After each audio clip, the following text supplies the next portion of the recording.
चलिए अब आर्टिकल के अंदर हम लोग चल रहे हैं। 12 और 13 समझ चुके हैं। 12 क्या है? परिभाषा, राज्य की परिभाषा।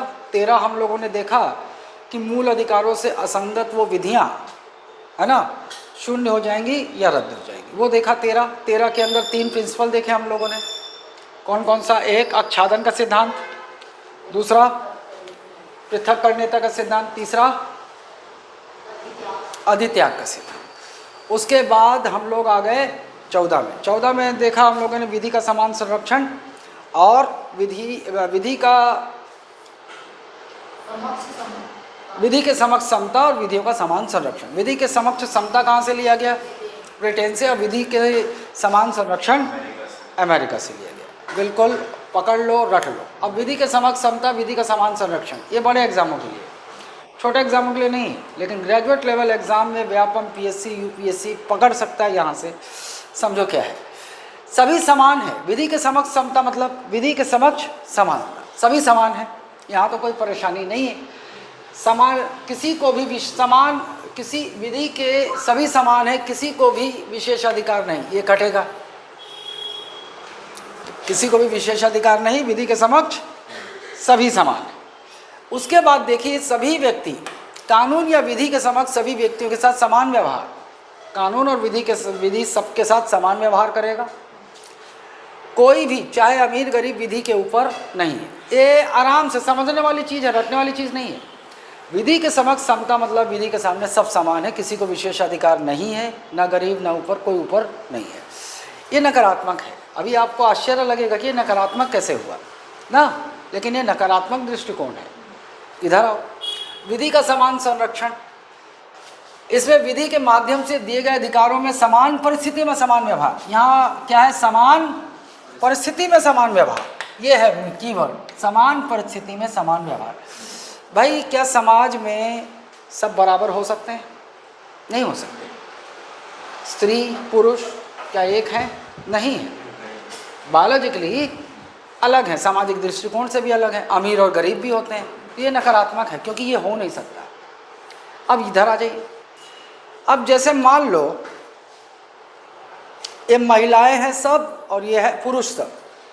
महिलाओं में समान व्यवहार किया जाए और पुरुषों में समान व्यवहार किया जाए, ये पॉजिटिव है। ये पॉजिटिव है ना, पॉजिटिव। तो यही बोल रहा है, समान परिस्थिति में समान व्यवहार किया जाना चाहिए। समान विधि के तहत सभी व्यक्तियों के लिए समान व्यवहार। समान विधि मतलब ये, अगर स्त्री हैं इनके लिए विधि समान होगी, समान व्यवहार होगा। वो पुरुष हैं तो उनके लिए ठीक, समान के साथ समान, समान के साथ समान व्यवहार। ये स्त्रियां हैं, ये सब स्त्री जाति की सब समान हैं, इनके साथ समान व्यवहार। और ये पुरुष हैं, पुरुष जाति के, इनके साथ समान व्यवहार। ये पॉसिबल है। जैसे ये सकारात्मक है। सकारात्मक इसलिए बोला जा रहा है कि कभी भी समाज में अमीरी गरीबी, पुरुष स्त्री, है ना, और जातियों में भी बटा है, धर्म में भी बटी है, कभी समानता हो नहीं सकती। तो ये समान परिस्थिति में समान व्यवहार, ये कैसा है? सकारात्मक। समझ गए आप? ये बड़े एग्जामों में पकड़ेगा। आगे आएगी विधि का शासन। अब यही जब हम अनुच्छेद 14 पढ़ रहे हैं तो विधि का शासन, पहला फैक्ट इंपॉर्टेंट है। किसने दिया है? ये ए.वी. डाइसी, ब्रिटिश न्यायविद ए.वी. डाइसी ने दिया है ना। क्या है भाई? डाइसी के अनुसार विधि के समक्ष समता विधि के शासन सिद्धांत का मूल तत्व है। पहला प्रश्न यही बन गया। डाइसी के अनुसार विधि के शासन का मूल तत्व क्या है? विधि के समक्ष समता। पहला प्रश्न मैंने, विधि के समक्ष समता विधि के शासन का मूल तत्व है। आइए 3 अवधारणाएं इसके अंतर्गत देखेंगे। विधि का शासन के तहत 3 अवधारणाएं। इच्छाधीन शक्तियों की अनुपस्थिति। जहाँ विधि का शासन होगा, विधि में जो लिखा है उसी के अनुसार शासन चलेगा। तो जब विधि के अनुसार चलेगा तो क्या राजा महाराजा अपनी इच्छा से शासन चला पाएगा? इच्छाधीन शक्तियाँ उसकी काम आएंगी? नहीं है। पहली विशेषता। किसी भी व्यक्ति को विधि के उल्लंघन के सिवाय दंडित नहीं किया जा सकता।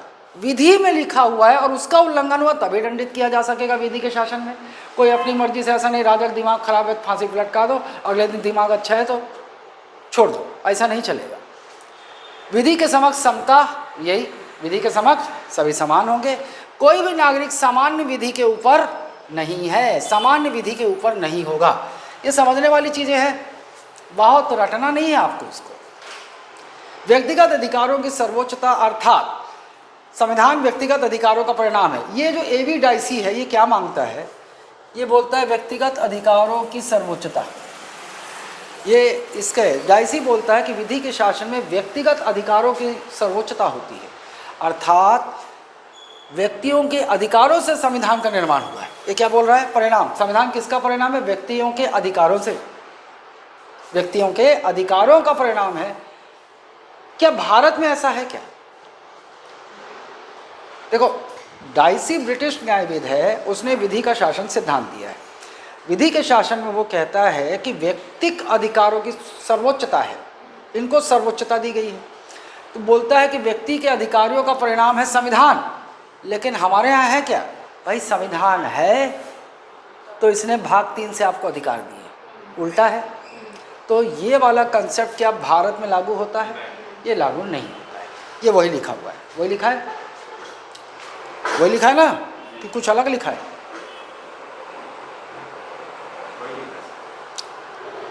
अभी तक वो पढ़ ही रही है, हो गया पढ़ाई।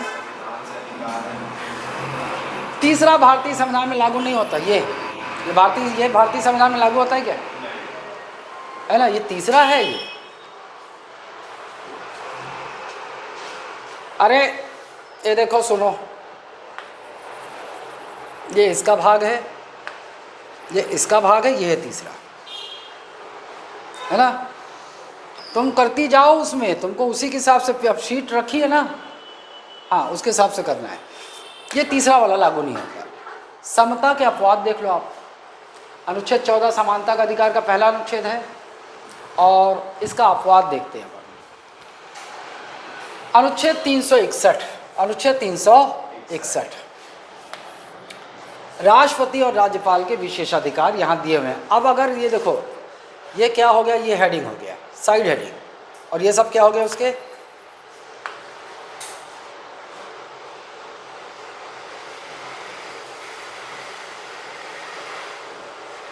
ये नहीं है, ये हो गया। और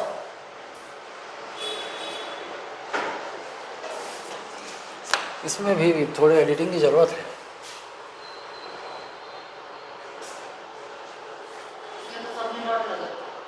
लगा है ना? ठीक, ठीक है। हाँ भैया, अब हम समता के अपवाद देखने वाले हैं, है ना। भारतीय संविधान अनुच्छेद 14 के माध्यम से आपको एक अधिकार देता है कि विधि के समक्ष सब समान है। लेकिन इसका अपवाद देखो आप, अनुच्छेद 361 इसका अपवाद है। क्यों है? क्योंकि अनुच्छेद 361 में राष्ट्रपति और राज्यपाल हमारे और विदेशी राजनयिकों को विशेष अधिकार दिया गया है। क्या अधिकार दिया गया है? इसमें जो लिखा है वो छोड़ दो, मैं जो बोल रहा हूँ सुन। राष्ट्रपति और राज्यपाल के पद में रहते हुए उनके विरुद्ध कोई भी आपराधिक कार्रवाई नहीं चलाई जा सकती। मतलब जब तक राष्ट्रपति और राज्यपाल पद में हैं, उनके हाथों से भले मर्डर हो जाए, उनकी गिरफ्तारी भी नहीं हो सकती, ना कोई केस चलाया जा सकता है। समझ रहे हो? कोई भी आपराधिक कार्रवाई नहीं हो सकती। जबकि आमतौर पे बाहर कोई और मर्डर करेगा तो तुरंत उसे गिरफ्तारी हो जाएगी। लेकिन यहाँ राष्ट्रपति और राज्यपाल को उन्मुक्ति प्राप्त है, विशेष अधिकार, कि अगर जब तक ये पद में रहेंगे तब तक कोई भी आपराधिक कार्रवाई प्रारंभ नहीं हो सकती। समझ गए? इसका मतलब ये थोड़ी है कि इनको छूट मिल गया है राष्ट्रपति और राज्यपाल को जगह जगह चाकू घुपते फिरने, नहीं। छूट इतनी है कि जब तक वो पद में रहेंगे तब तक, जैसे ही पद से उतरे गिरफ्तारी भी होगी और कार्रवाई भी होगी। क्लियर है बात? अब ये आपराधिक कार्रवाई हो गई, क्योंकि एक आप जानते हो क्रिमिनल मैटर, और एक होता है कौन सा? दीवानी वाला, सिविल केस। सिविल केस इनके पद में रहते चलाए जा सकते हैं, लेकिन उसकी भी एक शर्त है। 2 माह की पूर्व नोटिस अवधि के बाद नोटिस जारी होगा कि भैया आपके खिलाफ एक सिविल केस आया है। 2 माह की समाप्ति होगी, उसके बाद वो केस चलेगा। बात समझ गए? और तीसरा क्या है? तीसरा, न्यायालय में अपने आधिकारिक कर्तव्यों के लिए ये न्यायालय में जवाबदेह नहीं है। जो भी राष्ट्रपति और राज्यपाल अपने पद में रहते हुए अपने अधिकारों के तहत कोई भी गतिविधि करेंगे, उनके लिए न्यायालय में जवाबदेह नहीं है। कोई इनसे न्यायालय में सवाल जवाब नहीं कर सकता, मतलब कोई भी चैलेंज, कोई डिसीजन लिया इन्होंने, कोई उनके खिलाफ कोर्ट में केस दायर नहीं कर सकता। ये 3 याद रहेगा। समता के अपवाद के तहत आपको एक अनुच्छेद याद रखना है। कौन सा अनुच्छेद? 361। 361 और 361 के तहत क्या है? राष्ट्रपति और राज्यपाल का विशेष अधिकार, या फिर इसी को क्या बोलते हैं? उन्मुक्ति। क्या बोलते हैं इसी को? ये देखो यहीं पर उन्मुक्ति, उन्मुक्ति, उन्मुक्ति। हाँ कोई बात, हाँ वो भी है विदेशी राजनयिक, वो आगे आएगा, लेकिन यहाँ अपन राष्ट्रपति राज, विदेशी राजनयिक भी शामिल है ना इसमें। विदेशी राजनयिक समझे आप? जर्मनी का प्राइम मिनिस्टर यहाँ आया और भारत में विदेशी राजनयिक है, उसको भी छूट है 361 के तहत, उसको भी छूट है। वो आया कार लेके यहाँ किसी को उड़ा दिया तो उसको, उसके ऊपर केस नहीं होगा ना, ठीक। विदेशी राजनयिक और कौन होता है? दूत। दिल्ली में अमेरिकन एम्बेसी है तो अमेरिकी वहाँ नियुक्त होगा, उसको भी छूट है। कुछ उन्मुक्तियाँ हैं उसको, समझ गए? आगे चलिए, ये देखो लिखा हुआ है अनुच्छेद 105 और अनुच्छेद 194, देखो आप, ये भी छूट है। मतलब 105 के तहत सांसदों को विशेष अधिकार है, 194 के तहत विधायकों को विशेष अधिकार है। और क्या विशेष अधिकार है? ये संसद में सांसद द्वारा किए गए और राज्य विधायिका में विधायिका द्वारा किए गए किसी भी कार्य के लिए जवाबदेही नहीं, जवाबदेह नहीं है। संसद के अंदर देखो ये झगड़ते रहते हैं, साले कुर्सी फेंकते हैं, जूता चप्पल फेंकते हैं, एक दूसरे को भद्दी भद्दी गाली देते हैं। वो बीप कर देता है, दिखाता नहीं है, देते हैं गाली, क्योंकि सारे चोर उचक्के ही तो लोकसभा विधानसभा चुनाव जीत कर पहुँचते हैं वहाँ पर 90% ना। शरीफ आदमी चुनाव जीत पाएगा क्या? ना। हाँ 361 का 2 अपवाद, दूसरा अपवाद भी देख लिया आप लोग। अनुच्छेद 105 के तहत सांसदों को विशेष अधिकार है और 194 के तहत विधायकों को विशेष अधिकार है। क्या विशेष अधिकार है? सांसद संसद में किए गए किसी भी कार्य के लिए जवाबदेह नहीं, और विधायक भी विधायिका विधानमंडल में किए गए किसी भी कार्य के लिए जवाबदेह नहीं। 361 का मीडिया को विशेष अधिकार। Media, print media, electronic media. Electronic media जानते हो ना, वो जो न्यूज़ चैनल खबर वबर पढ़ते हैं वीडियो वाले, इलेक्ट्रॉनिक मीडिया। और प्रिंट मीडिया अखबार। 361 का में मीडिया को विशेष अधिकार दिया गया है। क्या विशेष अधिकार है? कि ये समझ जाओ इसको, इसमें लिखा नहीं डिटेल, कहीं होगा इसलिए लिखा नहीं। इनको क्या अधिकार है कि संसद में या विधानमंडल में जो भी गतिविधियां हो रही हैं, कोई मिर्च मसाला लगाए बिना ये वास्तविक रिपोर्टिंग करेंगे।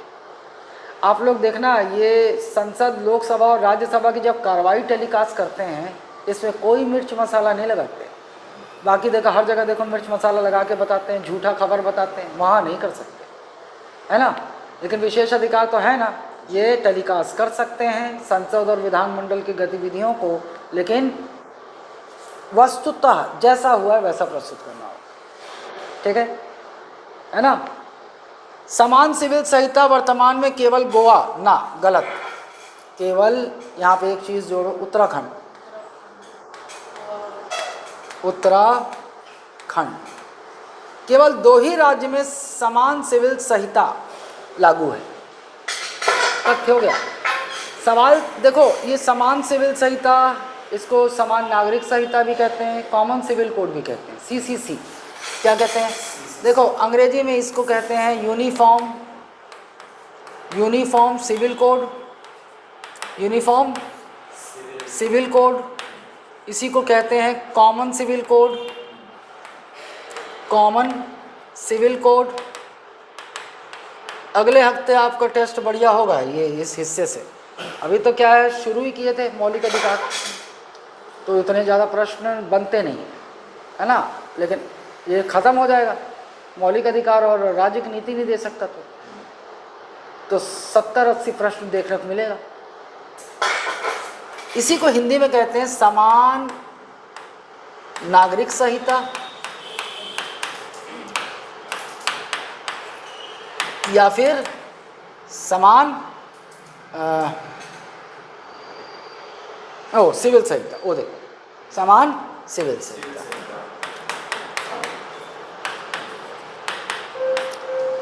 है ना, समान सिविल संहिता। ये केवल और केवल 2 ही राज्यों में लागू है, उत्तराखंड, गोवा। अब आपके मन में सवाल आ रहा होगा कि सर ये क्या है यूनिफॉर्म सिविल कोड, क्या है? न्यूज़ उसमें सुनोगे भी, बहुत सुनोगे, इसको चर्चा में रहता है, बीजेपी इसको पकड़े रहती, मुद्दा है एक। देखो, हमारे भारत में धार्मिक संप्रदायों को छूट दी गई है कि वो अपने धार्मिक कानून के हिसाब से धार्मिक कानून को भी मान्यता दी गई है। जैसे मुसलमानों की जो धार्मिक किताब है क्या है? हदीस, कुरान, ये सब क्या है? मुसलमानों की धार्मिक किताब है। हदीस ये मुसलमानों की धार्मिक कानूनी किताबें, इसमें उनका जो आचरण लिखा हुआ है वो इसको कानून मानते हैं। और इसमें कहा गया है कि बच्चे अल्लाह की देन, अल्लाह देते हैं, है ना। तो आप उनके हिसाब से ये अबॉर्शन कराना, और वो क्या बोलते हैं उसको, नसबंदी कराना, ये क्या है? पाप है। तो मुसलमान लोग ये नहीं कराते नसबंदी। तो प्रोडक्शन जब तक जीते, मतलब जान में जान है, तब तक प्रोडक्शन जारी रहेगा ना। लेकिन भारत में कानून है, 2 से अधिक बच्चे जिसके हो जाएंगे उन्हें सरकारी नौकरी और योजनाओं का लाभ नहीं मिलेगा। ये कानून है ना, कानून है। अब 2 से ज़्यादा बच्चे पैदा कर लो, सरकारी नौकरी के लिए अयोग्य हो जाओगे ना। लेकिन ये कानून उन पर लागू नहीं होता, क्योंकि उनके धार्मिक कानून की छूट दी गई है उनको ना। बात समझ गए आप? लेकिन समान नागरिक संहिता जो है यदि कहीं लागू है, इसका अर्थ क्या होगा? एक ही कानून सब पर बराबर लागू। और ये व्यवस्था भारत में केवल 2 राज्यों में, उत्तराखंड, गोवा। यहाँ पर एक ही कानून किसी भी संप्रदाय, किसी भी धर्म के मानने वालों पर बराबर लागू होता है ना। एक कानून है, तुमको मैं बताऊं, गोवा में, तुमको सुन के हंसी आएगा। कोई हिंदू पुरुष 25 वर्ष की आयु तक यदि उसका बच्चा नहीं होता तो दूसरा विवाह वो भी कर सकता, वैध। ये गोवा में ही है, बता रहा हूँ, और कहीं नहीं। पहली वाली बीवी अगर कोर्ट पहुँच गई, है ना, तो फिर तुम्हारी लग जाएगी, क्योंकि दूसरी शादी अवैध हो जाएगी। लेकिन वहाँ एक कानून है कि 25 वर्ष तक यदि किसी पुरुष की उस औरत से पुत्र संतान उत्पत्ति नहीं होती है तो वो दूसरा विवाह कर सकता है। सुने हो कभी? ये गोवा में, और ये सबके लिए है। लेकिन गोवा के बाहर इधर कोई छत्तीसगढ़ में कर ले, अब वो पहली वाली बीवी पहुंच जाए कोर्ट, अवैध विवाह अंदर हो जाएगा। ठीक, क्लियर है? आइए अनुच्छेद 15। अनुच्छेद 15 भैया कल हम देख चुके हैं, भेदभाव का निषेध। कल अब तू आया नहीं, कल आया हो तो साथ में आर्टिकल याद कर लेता 32 तक, 35 तक। लेकिन अब तेरे को कल मेहनत करना होगा। अबे तो कल रात में भी नहीं देखा, आज दिन भर नहीं देखा। हाँ तो सुबह डल गया होगा, बाद में मांगा। अरे तो भैया मैसेज करता तो वहाँ से यूट्यूब से आओ। हम लोग कल देख चुके हैं उसको भैया।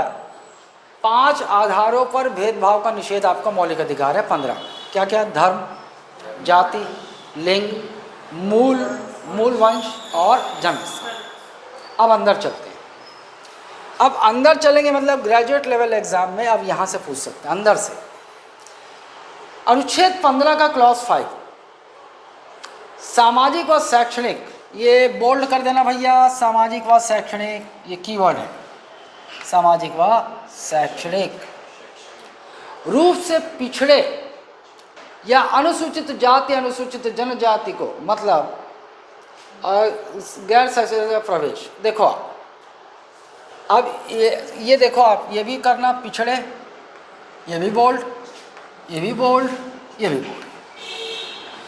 SC ST OBC इनको जानते हो पिछड़ा मानते हैं।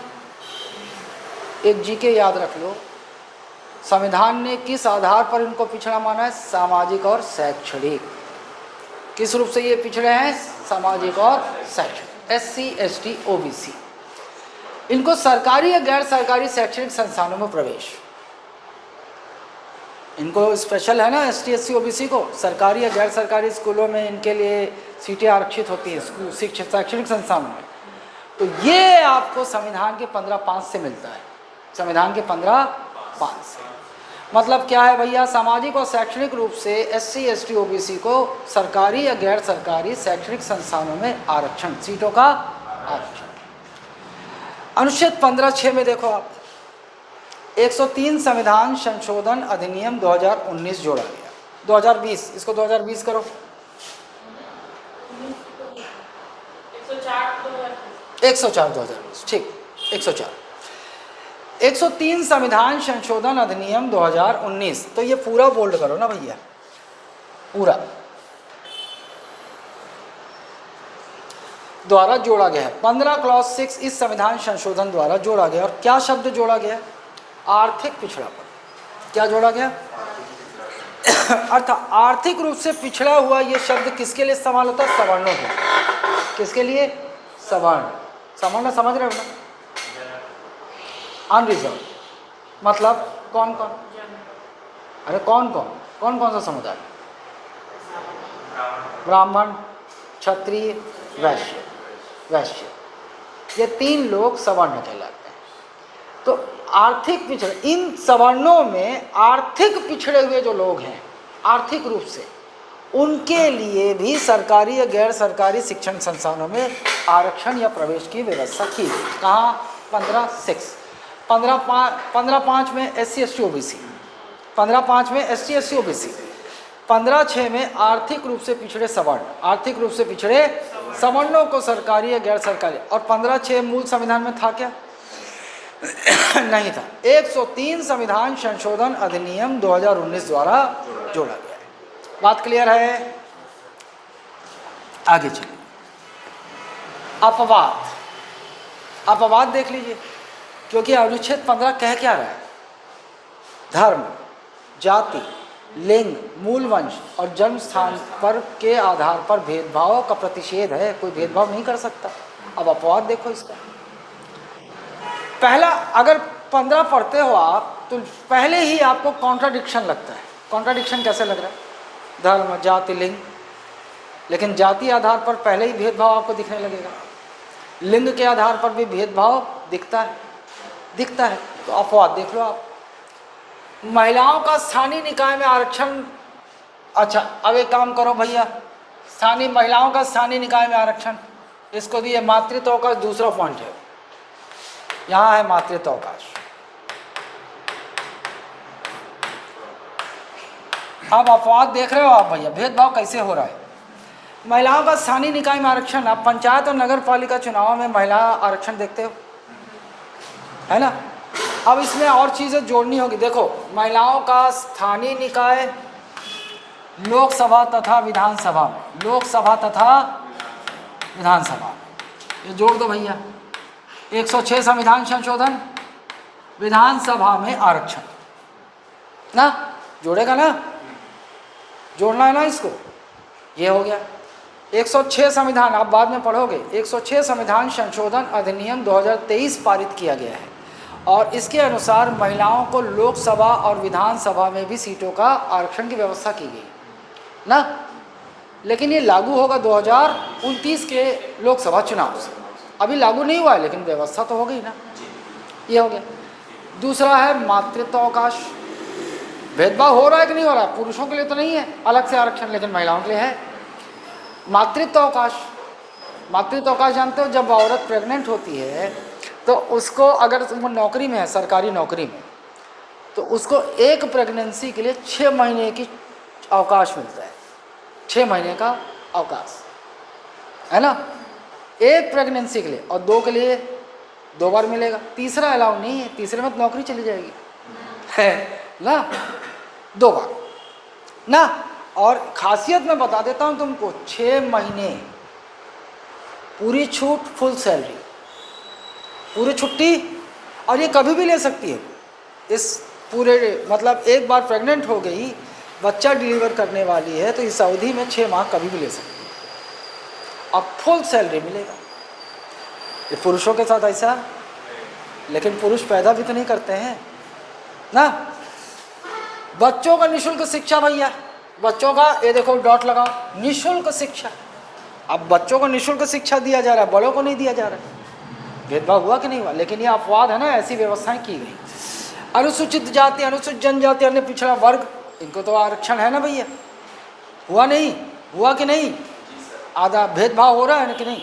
आर्थिक रूप से पिछड़े सवर्णों को उत्थान हेतु विशेष प्रावधान किया गया। देखो आप 106 क्या देखा आपने? आर्थिक रूप से सवर्णों को भाई, लेकिन उसी सवर्ण में कुछ लोग हैं ना, उनको लाभ नहीं मिल रहा है, लेकिन कुछ को मिल रहा है, तो भेदभाव हो रहा है।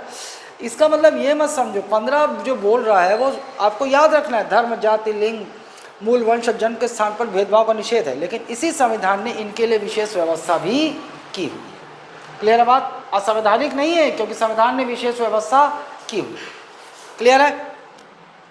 ये पढ़ो, वो पढ़ने रटने मर मर के रटने के लिए नहीं है, वो पढ़ लोगे 3-4 बार आपके दिमाग में आ जाएगा। अनुच्छेद 16 देख लो भैया। अनुच्छेद 16 क्या था? लोक नियोजन में अवसर की समानता आपका मौलिक अधिकार है। मतलब लोक नियोजन बोल दो सरकारी नौकरी, सरकारी नौकरी चाहे केंद्र सरकार की हो चाहे राज्य सरकार की हो, सबको अवसर की समानता होनी चाहिए ना। अवसर तो सब, किसी को रोका जाता है कि एलिजिबल हो तो, उम्र पार है तो तुम फॉर्म भर सकते हो, SC ST OBC सब भर सकते हो। फिर आप बोलोगे सर आप एक तरफ बोल रहे हो लोक नियोजन में अवसर की समानता, फिर आरक्षण क्या है? फिर आरक्षण क्या है? समान अवसर सबको मिल रहा है क्या? बोलोगे नहीं मिल रहा है, क्योंकि आरक्षण में विशेष प्रावधान किया जा रहा है SC ST OBC महिलाओं के लिए। तो मैं बता दूं ये मूल है, लेकिन इसी संविधान में आगे भी कुछ कहता है। पहले मूल देख लो, ये समझ गया। यहाँ भी वही 5 आधार, धर्म, जाति, लिंग, जन्म का स्थान और 5 आधार, यही है। लोक नियोजन में अवसर की समानता मतलब धर्म, जाति, लिंग, वंश और जन्म के स्थान के आधार पर न किसी को रोजगार एवं कार्यालय के लिए अयोग्य नहीं ठहराया जा सकता। अब यहाँ आ जाओ, अब ये उल्टा लगेगा आपको एकदम। 16 का क्लॉज 4 देखो, 16 का क्लॉज 4। राज्य की परिभाषा समझ गए ना? राज्य की परिभाषा में कौन शामिल है? केंद्र सरकार, राज्य सरकार, पंचायत, नगर पालिका, ये सब शामिल है ना। सरकारी कंपनियां, ये सब शामिल है। बोल रहा है कि राज्य पिछड़ा हुआ वर्ग जिसका पर्याप्त प्रतिनिधित्व न हो, राज्य के अधीन सेवाओं में आरक्षण को बंद कर सकती है। यही संविधान 16 के क्लॉज 4 में कह रहा है।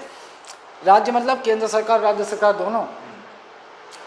जो लोग पिछड़ा हुआ वर्ग जिनका पर्याप्त प्रतिनिधित्व नहीं है सरकारी नौकरियों में, तो राज्य उनके लिए आरक्षण की व्यवस्था कर सकता है। तो आरक्षण जो मिलता है SC ST OBC या महिलाओं को, वो किस अनुच्छेद के तहत मिल रहा है? 16(4). बात क्लियर है? कभी कोई पूछ दे आरक्षण भैया, संविधान कहता है, संविधान ने आरक्षण दिया है 16 क्लॉज 4 में। 16 क्लॉज 4(1) उतना इम्पोर्टेंट नहीं है, क्योंकि इसमें SC ST OBC का प्रमुख पदोन्नति में भी आरक्षण की बात कही गई, उतना इम्पोर्टेंट। ये इम्पोर्टेंट है, लेकिन वो सुप्रीम कोर्ट कभी बोलता नहीं है, कभी बोलता नहीं है, बदलता रहता है। अभी इधर देखो 16 का क्लॉज 6, अरे 16 का क्लॉज 5 कहाँ है रे? ना 6 जुड़ेगा, 6 जुड़ा है। 103 संविधान संशोधन अभी देखे थे ना 2019, 15 का क्लॉज 6 जोड़ा था, उसमें जोड़ा गया था। यहाँ भी 16 का क्लॉज 6 जोड़ा गया। किसके लिए जोड़ा गया? आर्थिक रूप से पिछड़े हुओं को सरकारी नौकरी में आरक्षण। ये देखो कितना, आज ये डॉट नहीं है भाई, प्रतिशत है, ये 10%। ये EWS आरक्षण सुने हो ना? तो संविधान दे रहा है, अब संविधान में संशोधन करके जोड़ा गया है 16 क्लॉज 6। याद रखना 15 का क्लॉज 6 आर्थिक रूप से पिछड़े हुए सवर्णों को शैक्षणिक व गैर में प्रवेश, वहाँ सीटों का आरक्षण। और 16 के क्लॉज 6 में सरकारी नौकरियों में, चाहे केंद्र सरकार चाहे राज्य सरकार, सवर्णों को आर्थिक रूप से पिछड़े, मतलब किसको बात हो रही, सवर्ण, इनके लिए सीटों का आरक्षण किया गया है। वो फर्जी वाला करते हैं सर, फर्जी वाला। EWS का मतलब कोई सवर्ण है, ब्राह्मण क्षत्रिय वैश्य, अगर उसकी सालाना अभिभावक की या उसकी सालाना आय 8 लाख से कम है, बहुत सारे क्राइटेरिया हैं, उतना आपको जाने की ज़रूरत नहीं, लेकिन आय की बात करें तो 8 लाख, इससे कम है तो वो आर्थिक रूप से पिछड़ा हुआ सवर्ण है, उसको नौकरी में आरक्षण मिलेगा। बात समझ गए। सेंट्रल गवर्नमेंट जॉब में, सेंट्रल गवर्नमेंट जॉब में कितना प्रतिशत EWS आरक्षण है, 10। लेकिन राज्य सरकार में राज्य सरकारों को छूट दी गई है, अपने राज्य में वो 10% से ज़्यादा तो नहीं दे सकते, लेकिन उससे कम जनसंख्या, क्योंकि अलग अलग राज्यों में सवर्णों की जनसंख्या का अनुपात अलग अलग है ना, तो वो 10% के अंदर 4%, अगर उनको लगता है 4% हमारे यहाँ सवर्ण है तो 4% आरक्षण, कोई 5%, कोई 6%, कोई 7, कोई 10 दे रहा है। बात क्लियर है। और राज्यों को क्या जरूरी है 10% आरक्षण देना? नहीं, राज्य तय करेंगे कि वो अपने राज्य में सब आर्थिक रूप से पिछड़े सवर्णों को कितना आरक्षण देंगे, लेकिन मैक्सिमम लिमिट क्या है, 10%। और सेंट्रल गवर्नमेंट के जॉब में फिक्स है 10%। क्लियर है। अन्य महत्वपूर्ण तथ्य, प्रथम पिछड़ा वर्ग आयोग, आपसे सीधा सीधा रट डालो कि प्रथम पिछड़ा वर्ग आयोग के अध्यक्ष कौन थे, काका कालेलकर। कब बना था ये, ईयर लिखा है नोट्स में, नोट्स में ईयर छोड़ दो उसको। ये देखो 1989 में एक और पिछड़ा वर्ग का बना था, अरे यार ये अभी तक सुधरा नहीं, बीबी मंडल नहीं है भाई, रुको, ईयर यार, ईयर जोड़ना होगा, ईयर बीपी मंडल है वो, ये वीपी नहीं है, बीपी मंडल है, बीपी। ये क्या है, बीपी। पहले इसको सुधार दो, मैं ईयर देख रहा हूँ। When was first OBC commission established?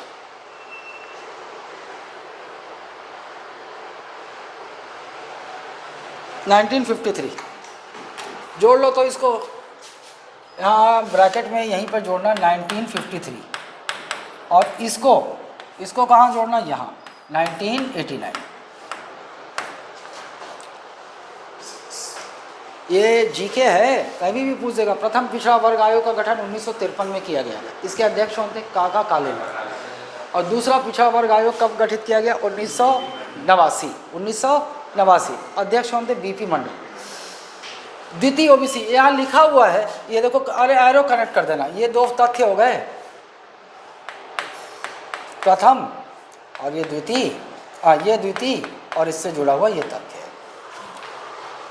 BP मंडल, सामाजिक व शैक्षणिक दृष्टि से पिछड़े वर्ग का पहचान करना। अब देखो बीपी मंडल जो आयोग गठित हुआ था, उसका क्या जिम्मेदारी दी गई थी कि आप एक काम कीजिए, आप देखिए सामाजिक व शैक्षणिक दृष्टि से जो पिछड़ा वर्ग है इसका पहचान करना, सिफारिश मान ली गई, पहचान करना, ये था इनका अगला फैक्ट। ये हो गया एक, कनेक्शन दे दो, सिफारिश मान ली गई, और मतलब बीपी मंडल के आयोग के सिफारिश पर, ये दूसरा फैक्ट यहाँ से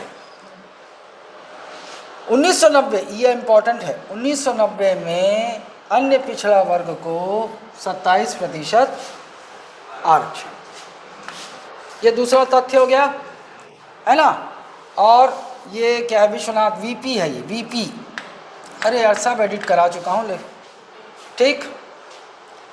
अब इसी से कनेक्ट कर दो भैया, ये तीसरा तथ्य आपसे कभी पूछ दे, ओबीसी को 27% आरक्षण कब दिया गया, 1990, किस आयोग की सिफारिश पर, बीपी मंडल की आयोग की सिफारिश पर।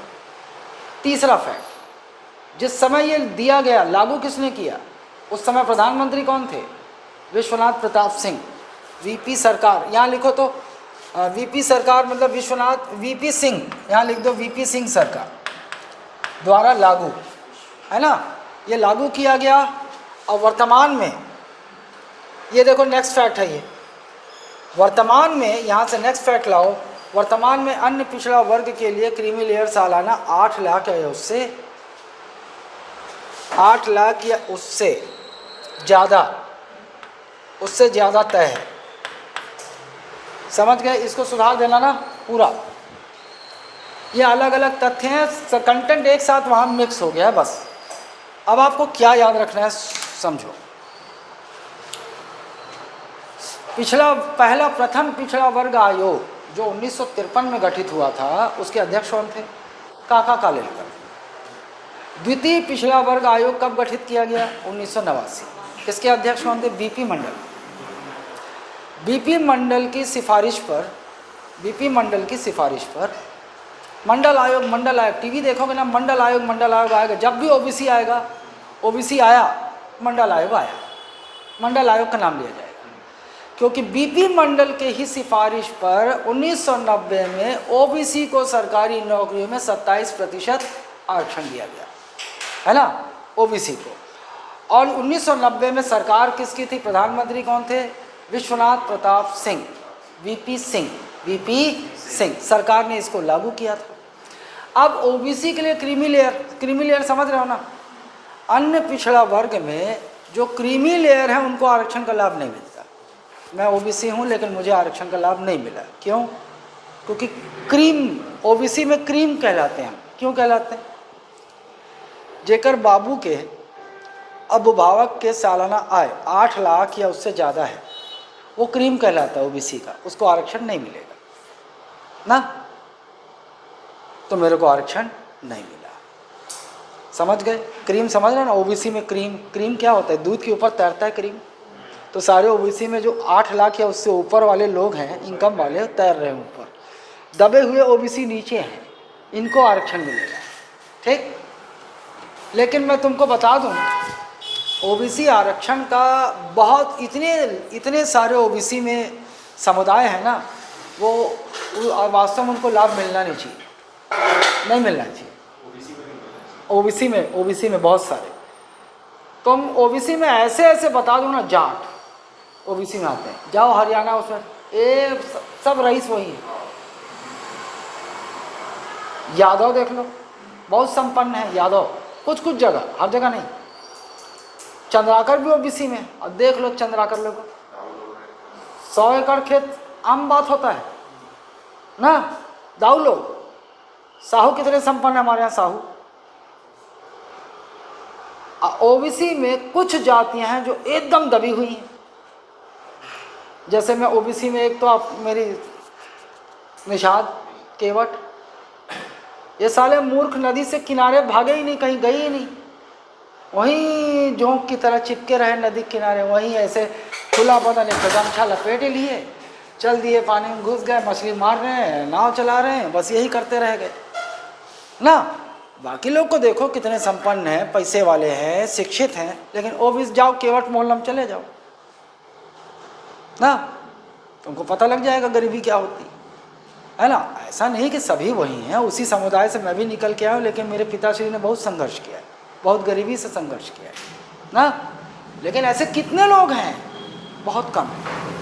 लेकिन क्या होता है, ये पिछड़े रह जाते हैं, उतने अशिक्षित नहीं है, लेकिन चंद्राकर साहू ये शिक्षित हैं, पैसे वाले हैं, तो ये पूरी नौकरी ले जाते हैं। समझ रहे हो? तो ओबीसी में भी ना तय करने की ज़रूरत है, अति पिछड़ा उनके अलग रखने की ज़रूरत है, ओबीसी को अलग रखने की ज़रूरत है। ये बात समझ गए? आइए, एक रामनंदन कमेटी आपको याद रखना है, फिर से इसको बोल्ड कर देना भैया। रामनंदन कमेटी ओबीसी में क्रीमी लेयर के पहचान के लिए, आपसे बोलेगा ओबीसी में क्रीमी लेयर के पहचान के लिए कौन सी कमेटी का गठन किया गया था? रामनंदन कमेटी। ठीक। आइए 1991 पीवी नरसिम्हा राव के बारे में पढ़। 1991 में सरकार किसकी थी? पीवी नरसिम्हा राव, कांग्रेस की सरकार थी। प्रधानमंत्री कौन थे? पीवी नरसिम्हा राव। पहली बार इन्होंने आर्थिक रूप से पिछड़े सवर्णों को 10% की जगह 10% आरक्षण नौकरियों में देने का प्रयास किया था, लेकिन सर्वोच्च न्यायालय ने इसे अमान्य घोषित कर दिया। कभी लटके झटके पूछ दे कि पहली बार सवर्णों को तो अभी मिला है ना आरक्षण, 103 संविधान संशोधन द्वारा 2019 में, लेकिन पहला प्रयास किया था 1991 में। किसने किया था? पीवी नरसिम्हा राव। लेकिन लागू किया भी, लेकिन सुप्रीम कोर्ट ने इसे असंवैधानिक करार देते हुए रद्द कर दिया। कभी लटके झटके पूछेगा ना, चांसेस क्या है? वही 5%, लेकिन पूछेगा बड़े एग्जाम, ग्रेजुएट लेवल एग्जाम, वो भी खासकर पीएससी और यूपीएससी। 1992 में देखो आप, बहुत फेमस केस है, बोल्ड कर दो भैया, इंदिरा साहनी व भारत संघ। केस नहीं है भाई, वाद लिख दो, एक काम करो वाद। केस को क्या बोलते हैं? वाद। और इसी को पॉपुलरली मंडल केस के नाम से जाना जाता है, इसी को मंडल केस। सर्वोच्च न्यायालय ने निर्णय दिया कि आरक्षण की व्यवस्था समानता की विरोधी नहीं है, ये उतना इम्पोर्टेंट नहीं।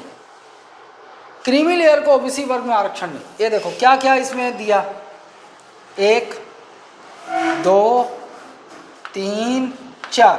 लेकिन जानते हो आपके लिए क्या यह इम्पोर्टेंट है? ये इम्पोर्टेंट, ये बोल्ड कर देना भैया।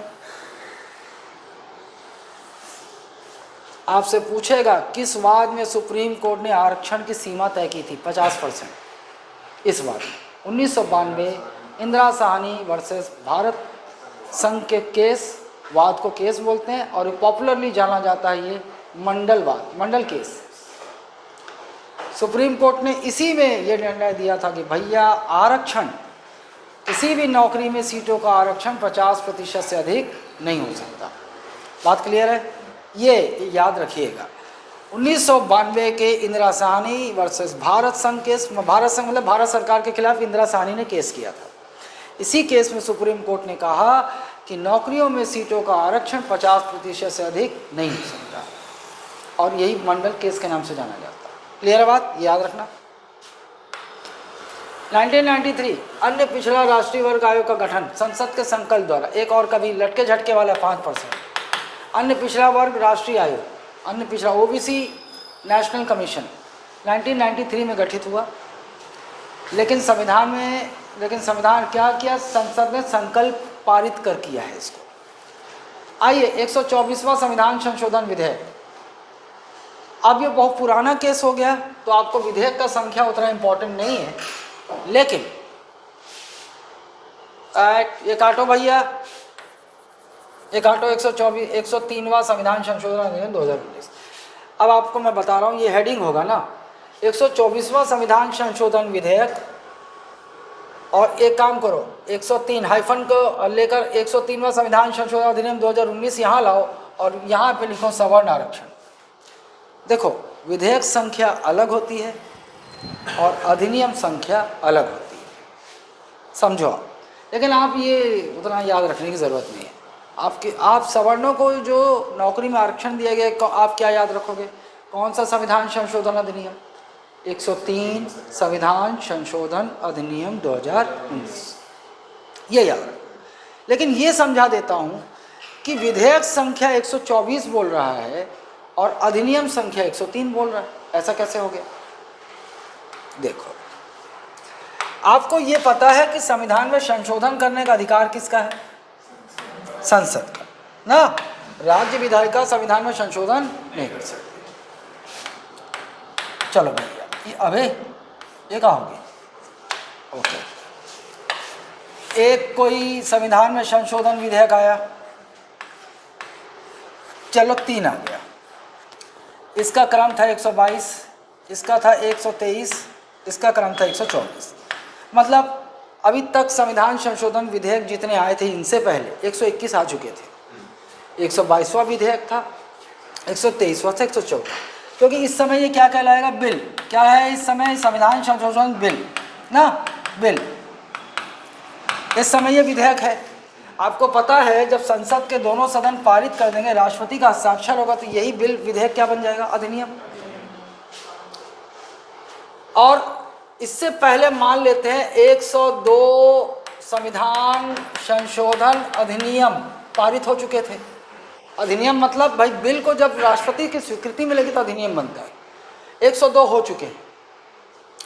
124वां पहले पारित हो गया, राष्ट्रपति के पास गया, राष्ट्रपति ने पहले हस्ताक्षर दे दिया, तो तो ये वाला बिल क्या बन गया, 103 संविधान संशोधन अधिनियम, और वो 2019 में हुआ था, तो 2019। अब समझे, वही बिल संख्या अलग है और अधिनियम संख्या अलग है। तो बिल आपसे अब नहीं पूछेगा, ये जब ताज़ा ताज़ा हुआ था ना, तब बिल संख्या भी याद रखना पड़ता है, अभी नहीं। अभी आप अधिनियम याद रखो कि सवर्णों को आर्थिक रूप से, अच्छा सवर्णों को भी कौन, आर्थिक रूप से याद रखना, आर्थिक रूप से पिछड़ापन किसके लिए प्रयोग किया गया, सवर्णों के लिए। ओबीसी एसटी के लिए क्या किया, कैसे पिछड़ा वर्ग का क्या क्राइटेरिया, सामाजिक व शैक्षणिक, जो वर्ग सामाजिक व शैक्षणिक रूप से पिछड़े उन्हें एससी एसटी ओबीसी कहा जाता है ना। और आर्थिक रूप से पिछड़ापन किसके लिए प्रयोग किया गया, सब याद रहे ना, क्लियर है। और ये सब आपके काम की चीज नहीं ना, ये वर्सेस साइन होगा ना, अरे यार छोड़ो, मैं तो बोलता हूँ ये काटो साले को, नहीं आएगा, अब नहीं आएगा ये परीक्षा। कुछ चीज़ें ऐसी होती हैं जो उस समय होती हैं ना, तो करंट अफेयर्स के लिए उसकी एक एक बारीकी इंपॉर्टेंट हो जाती है, अब नहीं आएगा, क्लियर है, हटा दो इसको। तो संविधान संशोधन तो पहले पढ़ चुके हो ना, 103वां, और आगे भी कई जगह पढ़ोगे।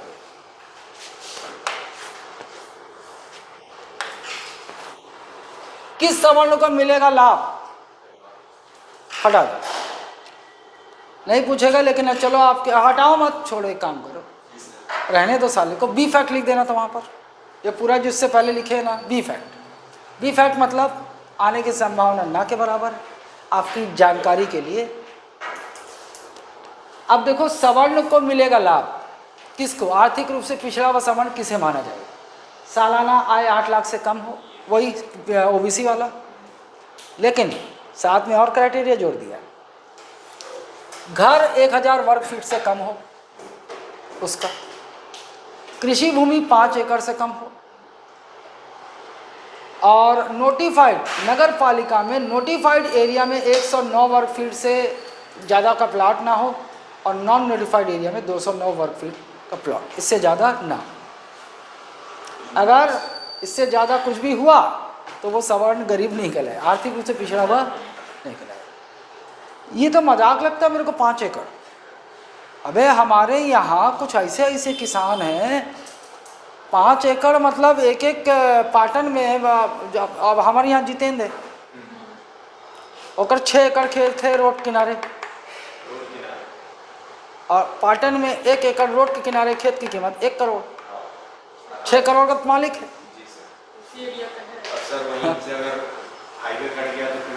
अरे वो तभी बना है, वो जब लेन बना है ना, तभी तो रेट बढ़ा है उसका। अरे 50 गुना रेट बढ़ गया, साए ना। अनुच्छेद 18 भैया, आई 17 कहाँ गया, 17 तुम्हारे, अब ये नोट करो इसको, 17 स्लाइड में डालना है। नहीं है, मेरे को याद है, मैं इसको बोल के थक गया साला, आज तक डाला ही नहीं। 17 नहीं है, मेरे को मालूम है, अस्पृश्यता का 17 क्या है, अस्पृश्यता का, नहीं है।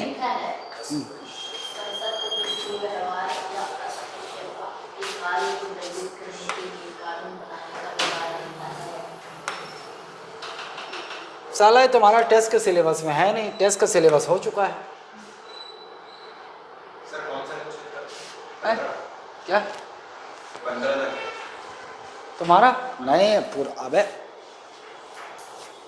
पूरा आर्टिकल जितना कराया वहीं से आएगा। अभी आज जो क्लास में कराया ना अंदर डिटेल, वो नहीं आएगा, वह अगले टेस्ट में तैयार रहो, अगले टेस्ट में आएगा। मतलब जैसे वो आप 35 तक कराए तो आर्टिकल का कंटेंट याद होना चाहिए। ठीक है, चलो आज क्लास यहीं खत्म। इन्होंने एकल पीपीटी सुधारना याद रख दे, 17 डालना है, 17 डालना, और जो एडिटिंग है ना वो करना है।